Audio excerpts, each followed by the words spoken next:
Okay, it's me. Okay. Uh, Maybe next week, Bill. Okay. Jesus said to John in Revelation chapter 1 and verse 19, write what you saw, what is, and what is to come. Of course, he had in mind what he'd already seen of him in a vision and what was happening then, and the visions and the images that would follow. That's true. But that's not all he is saying. What John sees, he doesn't just see the thing, he gets the message. He knows what the images are saying. He knows what the message of the entire book from beginning when he meets the Lord Jesus Christ. The revelation was given to him, we're told in the opening verses. So when Jesus says to him in 1:19, write down what you've seen, what you're seeing, and what you will see, he's telling him to write down the message, the story. He knows what all those images mean. He's got it in Revelation or in Daniel. He's got it. We do the interpreting. The one thing we are absolutely certain about is what the scriptures say. The Holy Scriptures are, though people don't like to say it these days, the Holy Scriptures are infallible. If they say it's true, it's true. And that's the end of that for people like you and me.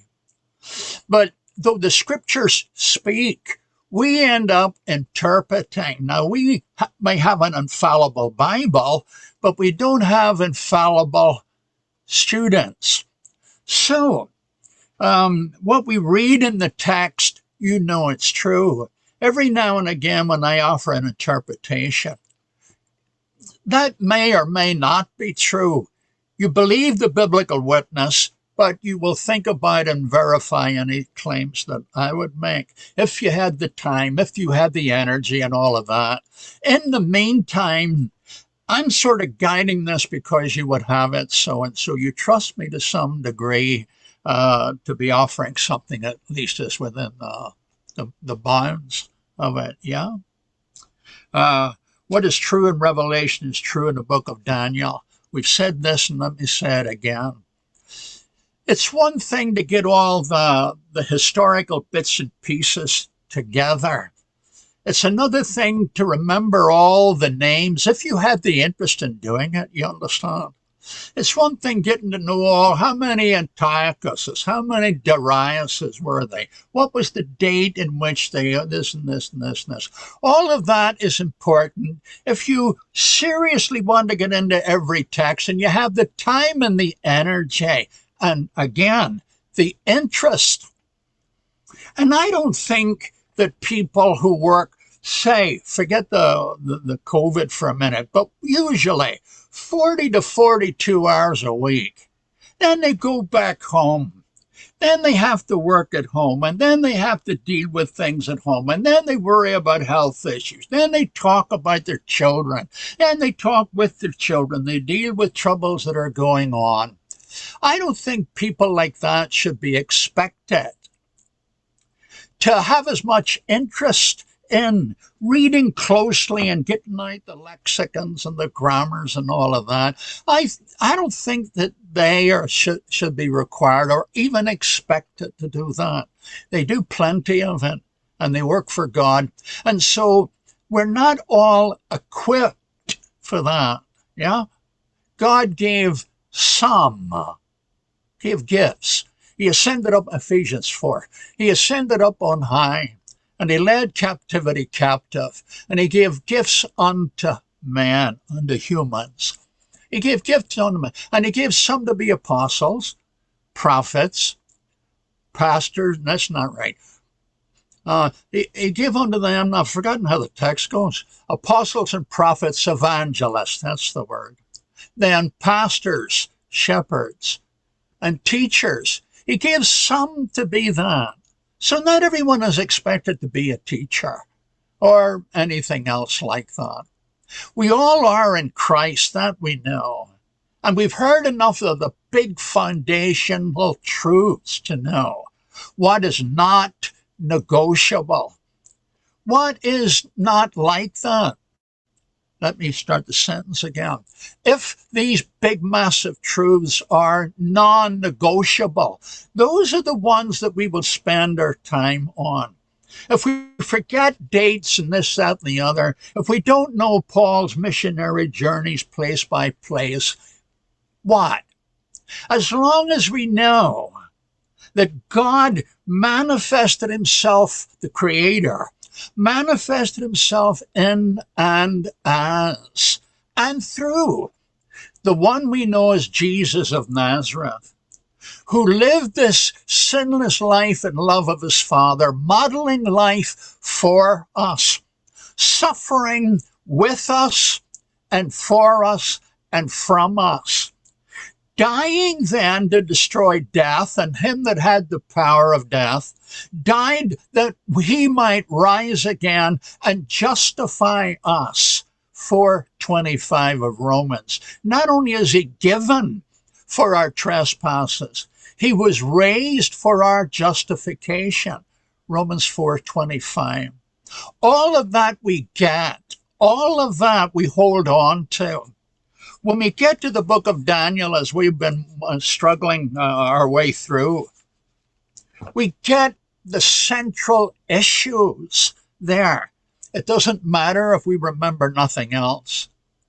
And a major central issue that needs to be said over and over and over again, it's this: God against the gods. God is the only God there is. And that God is not only the Creator, but the Lord of history. Kings get to be kings. Conquerors are allowed to be conquerors only because he would have it so. They don't win because they've got longer spears, stronger arms, or anything like that, or shrewder tacticians. In the end, Nebuchadnezzar was given ultimate leadership in his day. And then the Medo-Persians got Cyrus the Great because God would have it so, and God wanted to use him to rebuild the city and the temple. Isaiah 44 speaks precisely of that he would build, he's calling somebody who would be his servant, man, who would build again both the city and the temple, and he names him as Cyrus.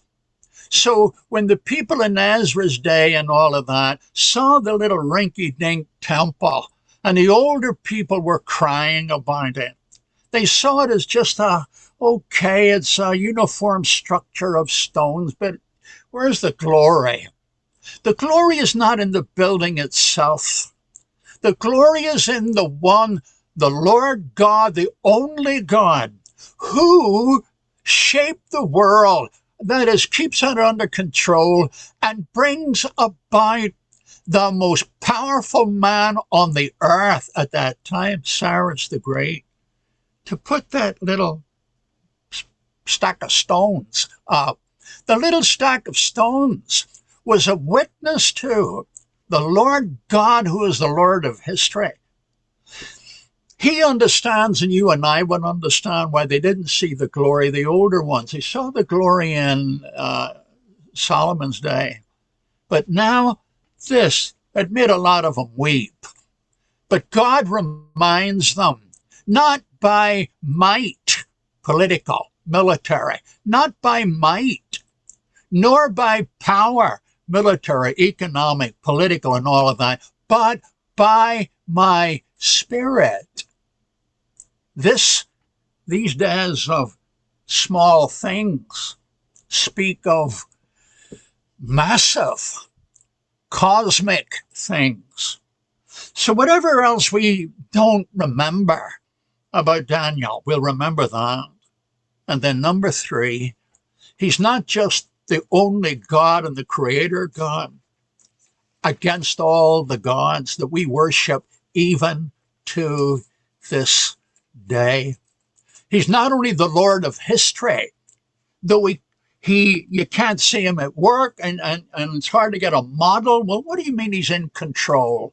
Yeah, he's in control in his way. He allows things and he reigns in the midst of his enemies through Jesus, and that suits him.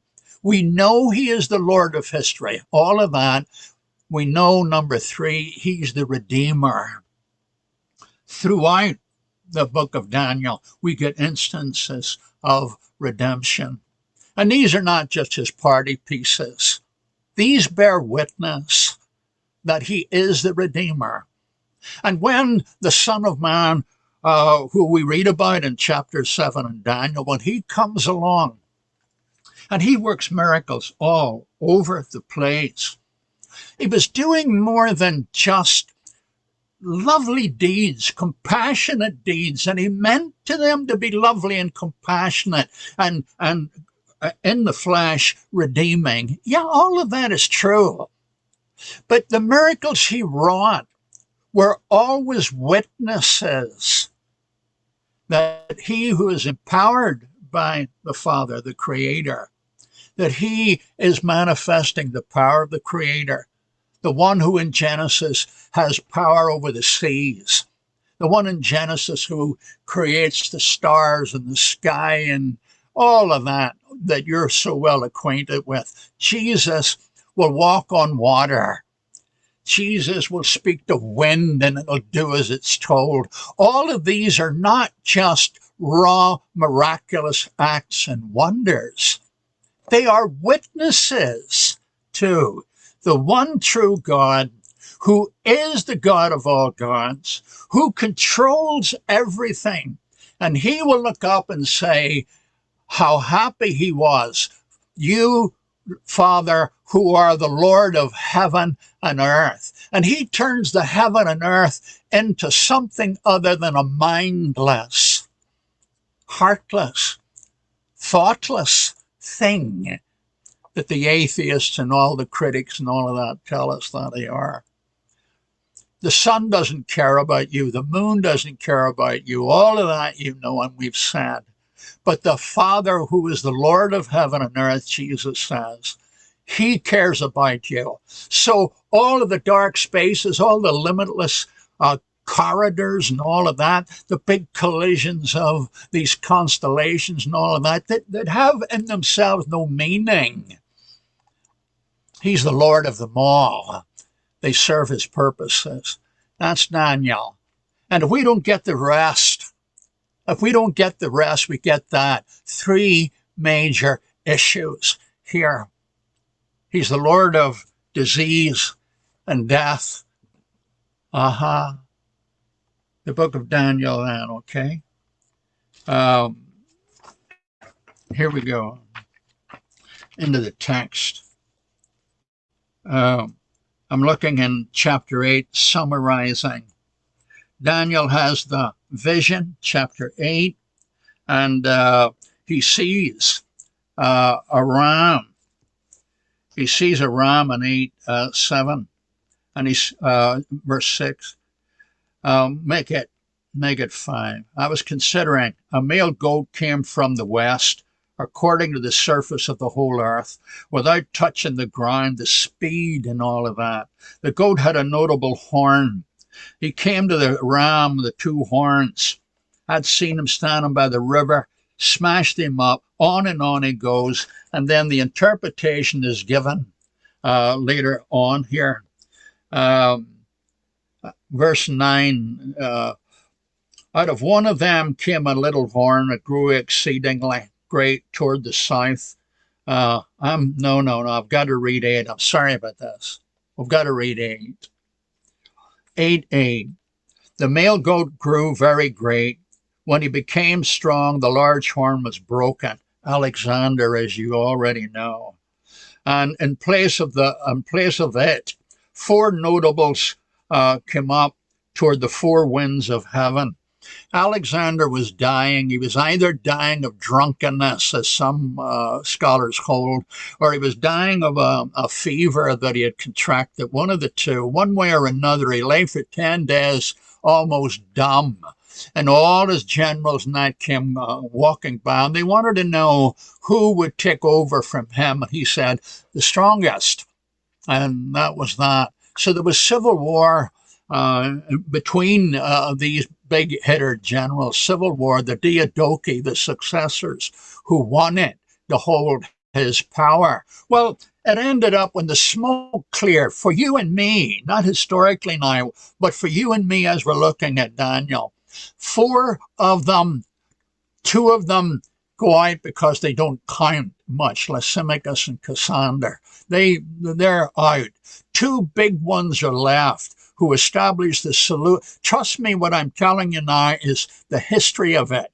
What I might then do with the history of it, that's the interpretive moving. If he interprets, we've got it clear. But the history, what I'm telling you, is what happened, because I've read what you read, the history books. But when I start interpreting, then you need to, think about it. So the 4, 2 are gone quickly. They didn't have enough power. The other 2, the Seleucids and what ended up to be the Ptolemies, who had their central of authority in Egypt. What I'm about to say will matter later, but not closely. But I need to say it now so as I won't forget it. Later in Daniel, the king of the north will be the Seleucids, the one, the Antiochus crew that rules up in Syria and up above Syria. And down south of him in Egypt, the Ptolemies will be the kings and king of the south. We'll say something about that later. But look,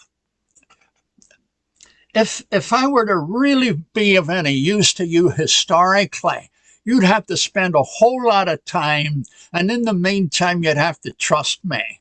And I'm telling you, you can trust me about the history.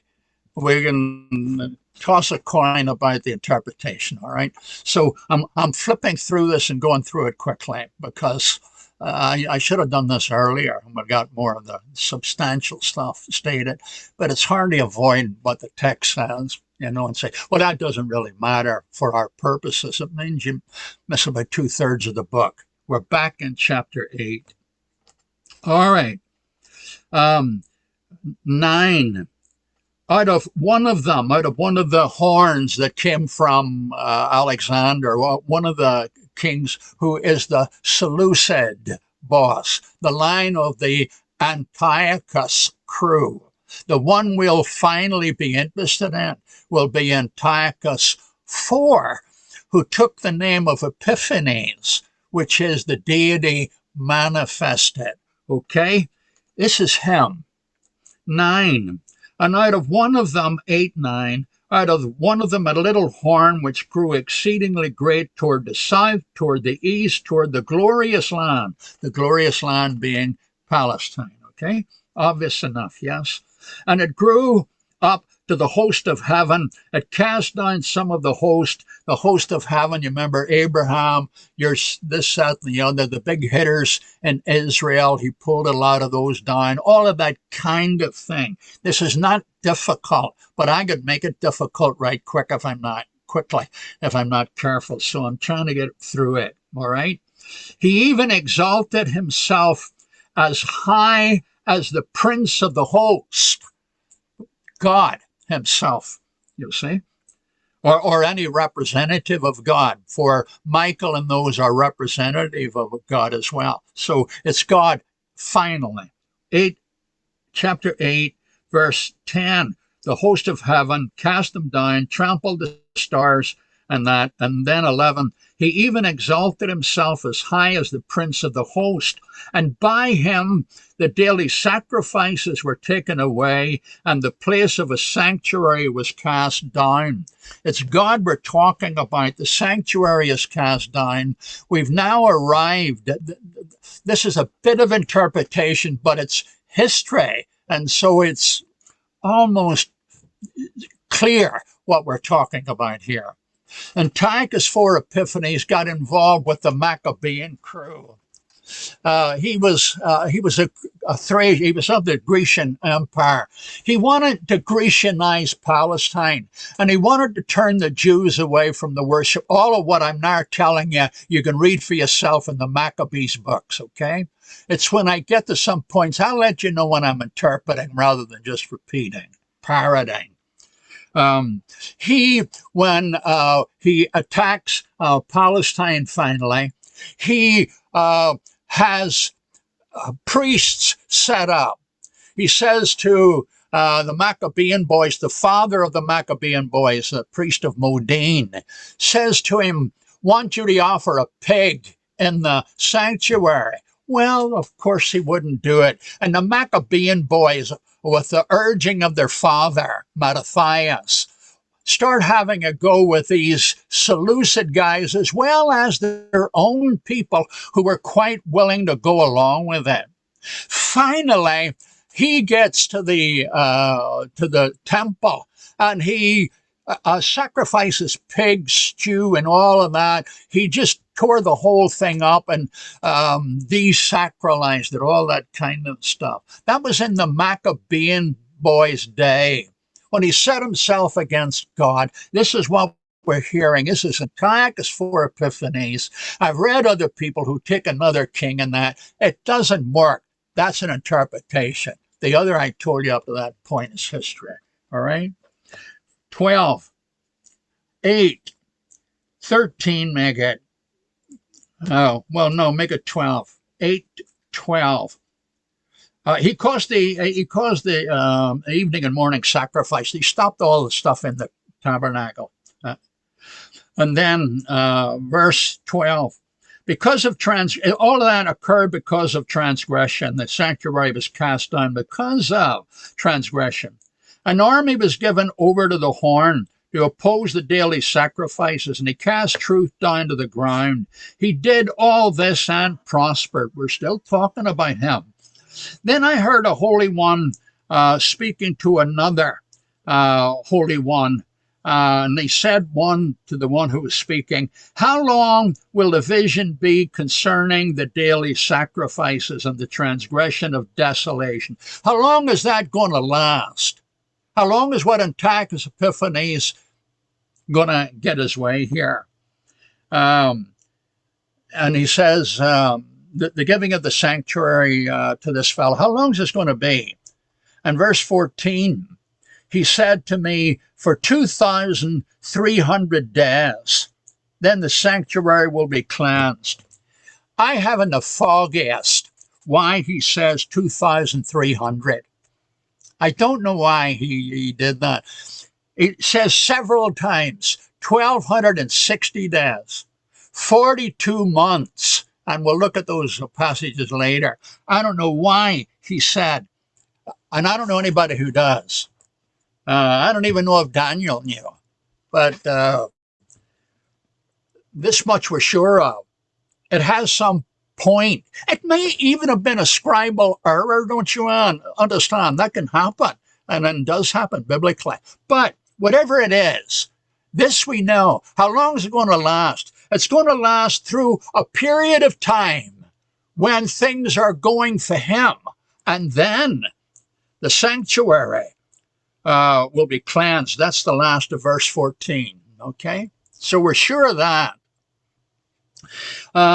Then it happened when I, Daniel, had seen the vision, seeking the meaning. Suddenly there stood before me the appearance of a man. I heard the man's voice speaking on the banks of the Ulai, and called and said, Gabriel, make this man understand the vision. So he came near. I stood and I'm reading quickly, all right? And I was afraid, fell on my face. He said to me, understand, son of man, that the vision refers to the time of the end. The time of the end just means when it's going to happen, when God is ready for it to be done. And that, when God says, that's the time, that's the time. Read Habakkuk chapter 2. Don't do it right now, but read Habakkuk chapter 2. And Habakkuk wants to know how long and this, that, and the other. And God doesn't give him a clear answer. He ends up saying to him, just know this, that when God says it's going to be fulfilled, that's when it happens. You stay on your post until it happens, and it's all okay. It won't wait. It will come when God says. And this is what we're being told here. And he came and he said this, that, and the other. Verse 18, now as he was speaking with me, I was in a deep sleep. With my face to the ground, he touched me and stood me upright. He said, look, I am making known to you what will happen in the latter time, later time. There's another expression which is used repeatedly in various ways. We've talked about this earlier in the book. And he said, look, I am making known to you what will happen in the later times of the indignation, when this guy was doing his business. The sanctuary is going to be cleansed. All of that in the later times. But notice then what he says at the end of verse 19. It'll happen in the later time of the indignation, for at the appointed time, the end will be. We're talking about the cleansing of the sanctuary. Heavens, what was that? Verse 20, the ram that you saw, the two horns, kings of Media and Persia. That's the Median Persian king that we read about earlier. You remember how the large horn came up after the shorter one? That was Cyrus taking over. You remember that? 21, the male goat is the kingdom of Greece. You remember how we saw that kings and kingdoms are swapped? The large horn, let me say it again, easy for you to say. The large horn that is between the eyes is the first king, Alexander. Where am I now? There you go, 22. As for the broken horn and the four that stood up in its place, 4 kingdoms shall arise out of that nation, but not with his power.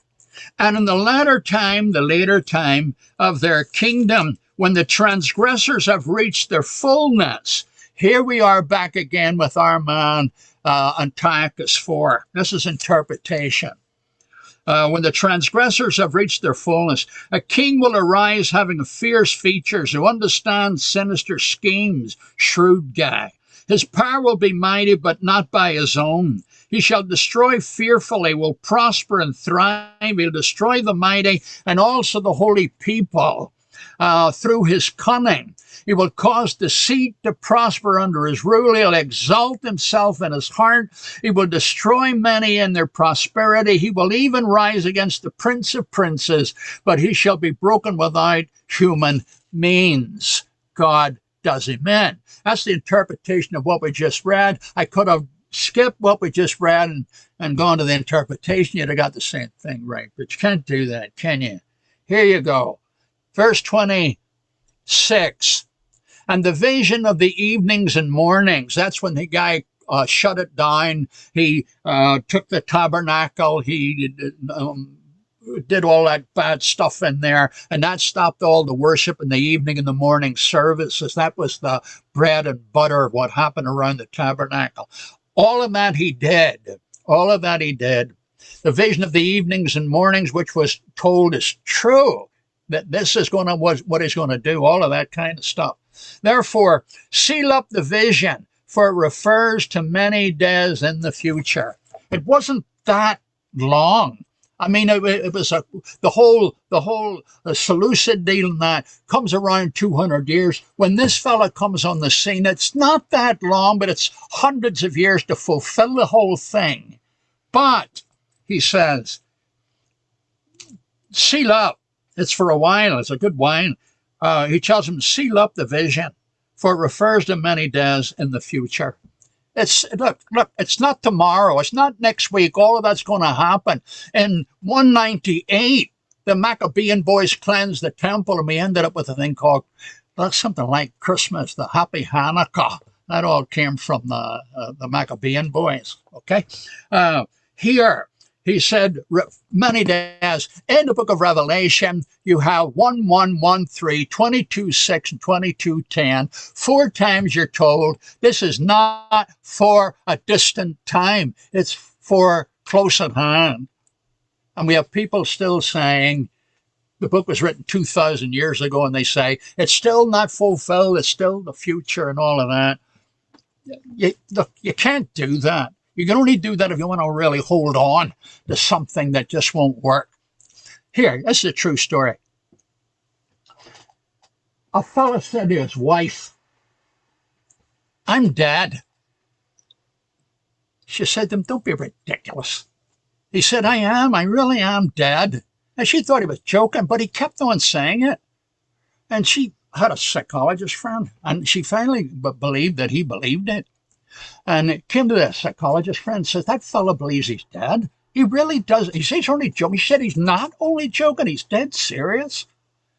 So the psychologist came to him and said, "Hello there, Harry," or whatever his name was. He said, "Hello there, Harry." He said, What about you?" He said, "What?" He said, "I'm dead." He said, "Don't be ridiculous, Harry." And he couldn't get around him. He said, "I'll tell you what, look." He said, "Can dead man bleed?" And the guy said, "No." And the psychologist guy stuck a needle in his thumb, and out came blood. Yeah. And the guy said, "Well, what do you know? Dead men do bleed." No good. All right. This guy was set. He was set on what he wanted to hold, and there's nothing you can do about it when people want to hold on. That's all there is about it, which is why argumentation is really, serious argumentation is most of the time, a waste of time. Here, the vision in the morning, we closed out there in verse 26. 27, I, Daniel, fainted and was sick for days. After I arose and went about the king's business. This is a big hitter. This is a big political hitter. I went about the king's business. I was astonished by the vision, but no one understood it. He thinks he has trouble. Huh? What? He should be sitting here in this class, right? Verse 29:1. In the first year of Darius, the son of Ahasuerus. There are a bunch of Ahasueruses. There are a bunch of Artaxerxeses. Xerxes is called Ahasuerus. You do all of that, and you don't know where you're going. Don't worry about this. Just believe what I tell you. Just believe what I tell you historically. When I get to interpreting, then start worrying. Right here. This is the first year of Darius, the son of Ahasuerus. Nobody knows who that Darius is, so we don't know what year it is and all of that. In the first year of Darius, the son of Ahasuerus, of the lineage of the Medes, who was made king over the realm of the Chaldeans. The first year of his reign, I, Daniel, understood by the books. Note that's the first year of this Darius fella. Later on, we'll hear it's in the third year of Cyrus. So you've got these different kings at different times, and they jump back and forward. Here we go, verse 3. I set my foot. No, verse 2, I'm sorry. 9:2. In the first year of the reign of his reign, I, Daniel, understood by the books of the number of the years specified by the word of the Lord through Jeremiah the prophet, that he would accomplish 70 years in the desolation of Jerusalem. Big things, big truths here that you don't have to worry about. What was Jeremiah? He was a prophet. Could he be depended on? He could be depended on. Yeah. Did he get it right when he said the 70? Yeah. There are people who are pouring out these hermeneutical strategies that undermine everything. Well, you can't believe him, or you don't even know this, that, the other. Daniel read the Bible. He read the oracles given out by Jeremiah, and he believed them. One prophet believed the writings of the other prophet. 70 years, he said. We knew about that.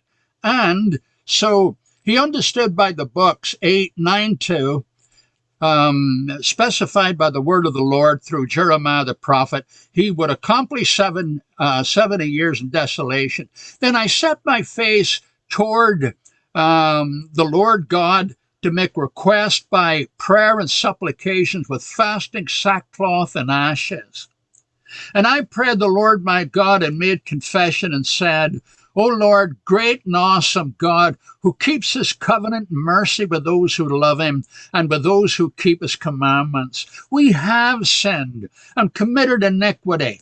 Listen, please, just for a minute. This is a bit off this. We'll go back quickly to this. When you hear the scriptures talk about the sins of Israel, he's not talking about individuals doing something wrong today, bad fit of temper, busting somebody's mouth, stealing somebody's. He's not talking about that at all. He's talking about a national apostasy. When he says we did this and we committed sin, he's talking about apostasy. Yeah, we're back in chapter 9. And he says, we have sinned and all of that. Ezra did the same thing in Ezra chapter 9. When they were putting away their wives, when these crooked Jews were divorcing their wives and taking foreign wives, and God sends famine, Ezra hits his knees, gets the whole thing set, and he confesses his own sin as the sin of his people, though he never did anything like it. Never mind. I was going to say more, but let's get back to chapter 9. We have sinned, and that's 9:5. And you have done, we have done wickedly and rebelled, even by departing from your precepts and your judgments. Neither have we heeded your servants, the prophets. That's back in the day and all of that. Who spoke in your name? These are past ones. Zechariah will speak of former prophets and latter prophets. That's a good thing to remember if you ever start getting into Zechariah. Neither have we heeded your servants, the prophets, who spoke your name to our kings and our princes, to our fathers and all the people of the land. O Lord, righteousness belongs to you, but to us, shame of face. Now, this is Daniel saying us. This is Daniel, and the three boys would have joined him to say that kind of thing. He's identifying himself with his sinful people. Okay, so I'm better than you in my behavior. That would be the day. I'm better than you in my behavior, so here I strut and all the rest of it. Paul said, what have you got that wasn't given to you? If it was given to you, why would you strut and swagger? So if it is the case that some of us are ahead of others in this moral, fine, godly spirited way, if we're ahead of others, what was given to you? What do you have, rather, that wasn't given to you? Nothing. And if that's the truth, he says, how can you brag and swagger around? Chapter 9, verse 6, we haven't heeded and all of that. Now verse 7, O Lord, righteousness is yours, shame is ours, as it is to this day, to the men of Judah, to the inhabitants of Jerusalem. All of this is going on. Judah has still people hanging around there. You remember Jeremiah was taken after the city fell. He was taken down into Egypt to work down there.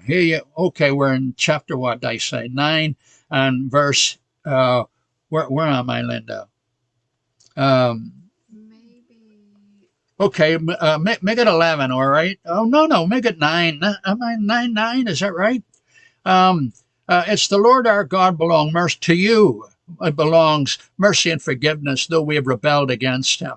We have not obeyed the voice of the Lord our God to walk in his laws, which he had set before us by his servants, the prophets. The law was never a problem. It wasn't the problem with the law. It was a problem with the people. Romans chapter 7, Paul says the law was given to bring life. Leviticus 18:5 says, obey my laws and my statutes, and you will live in them. And in Deuteronomy chapter 30, Moses said, here's this law. Behold, I lay before you life and death. Make your choice. Choose the law of God and you live. The law was never a problem. The Hebrew writer said, if there had been a fault, if there had been no fault with the first covenant, no place would have been looked for the second. But not finding fault with the law, finding fault with them. Yeah.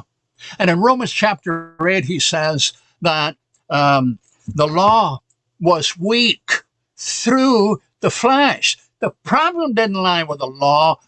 So, thank you, Linda. 5 minutes. Psalm 119. Psalm 119 has 176 verses.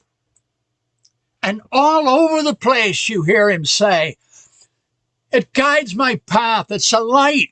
It eases my heart and it sets me free.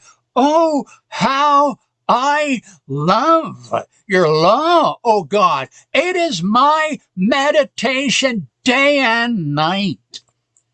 That a bad law? Get your head examined. Anybody who bangs away about the law, it's all ceremony and it's all shadow and nothing. Well, never mind. I'm getting noisy, and as Linda said, don't get noisy. No, she's right. It's ridiculous. No, never mind. Where I am, Linda, I'm in chapter 9, verse 12. Okay, verse 11 first. Yes, all Israel has transgressed your law and departed not to obey your voice. Therefore, the curse and the oath written in the law of Moses, the servant of God. There's Moses, the law of Moses. This guy reads Moses, for pity's sake. The servant of God have been poured out on us because we have sinned against him. And he has confirmed his words. He has confirmed. He's faithful. In spite of Israel's ungodliness and their apostasy and running to the other gods and all of that, he has confirmed what he had promised.